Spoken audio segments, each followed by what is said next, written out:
Hello friends, आज हम रविवार के दिन इस कथा को पढ़ना माना जाता है बेहद शुभ। कहते हैं प्रसन्न हो जाते हैं सूर्य देव। कहते हैं सूर्य देव की आराधना करने से कुंडली के सभी दोष दूर हो जाते हैं। कुंडली में सूर्य मजबूत अवस्था में हो तो समाज में खूब मान सम्मान मिलता है और सुख समृद्धि की वृद्धि होती है। इसलिए सूर्य देव की पूजा में इस व्रत कथा को पढ़ने का भी बहुत महत्व है। जैसे सोमवार का दिन भोलेनाथ को समर्पित किया जाता है, शनिवार शनिदेव का दिन माना जाता है, ठीक उसी तरह रविवार का दिन सूर्य देव को समर्पित किया जाता है। ज्योतिष शास्त्र के मुताबिक सूर्य देव को 9 ग्रहों में राजा माना गया है। कहते हैं सूर्य देव की साधना आराधना करने से कुंडली के सभी दोष दूर हो जाते हैं। कुंडली में सूर्य मजबूत अवस्था में हो तो समाज में व्यक्ति को खूब मान सम्मान मिलता है और सुख समृद्धि की वृद्धि होती है। इसलिए सूर्य देव की पूजा के साथ साथ रविवार के दिन इस व्रत कथा को पढ़ने का भी बहुत महत्व है। रविवार की व्रत कथा। रविवार व्रत कथा। रविवार व्रत की तरह व्रत की कथा भी बहुत ही ज्यादा रोचक है।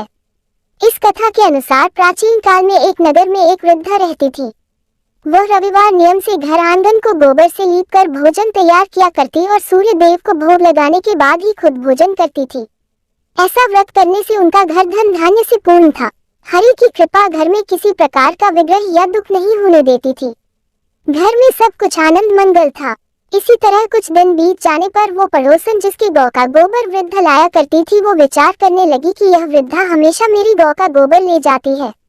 ये सोचकर उसने अपनी गाय को घर के अंदर बांधना शुरू कर दिया। गोबर न मिलने पर वृद्धा रविवार के दिन अपने घर को लीप नहीं पाए, इसलिए ना उन्होंने भोजन बनाया, ना भगवान को भोग लगाया और ना ही खुद भोजन किया। इस प्रकार उन्होंने निराहार व्रत किया। रात हो गई और वह भूखी ही सो गई। रात में भगवान ने उन्हें सपना दिया और भोजन न बनाने और भोग न लगाने का कारण पूछा। वृद्धा ने भगवान को बताया कि गोबर न मिलने के कारण वो भोजन नहीं बना सकी।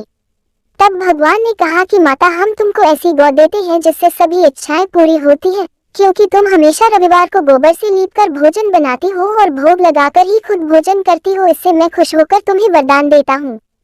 सपने में भगवान का ये वरदान पाकर जब वृद्धा की आंख खुली तो देखा कि आंगन में एक अति सुंदर गौ और बछड़ा बंधे हुए हैं। गाय और बछड़े को देखकर वह खुश हो जाती है और घर के बाहर बांध देती है और खाने को चारा डाल देती है।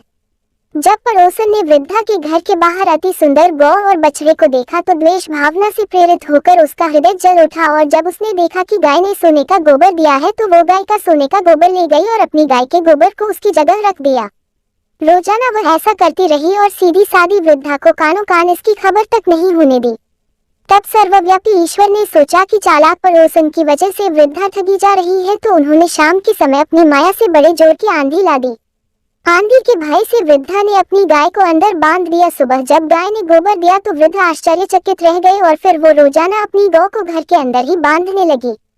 उधर पड़ोसन ने देखा कि गौ घर के अंदर बंधने लगी है तो उसका सोने का गोबर उठाने की चाल कामयाब नहीं हो पा रही है, तो कुछ उपाय न देख पड़ोसन ने राजा की सभा में जाकर सारी बात बता दी।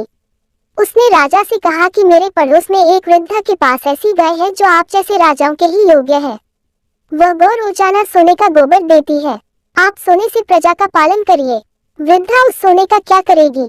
राजा ने यह बात सुनकर अपने दूतों को वृद्धा के घर जाकर गौ लाने की आज्ञा दी।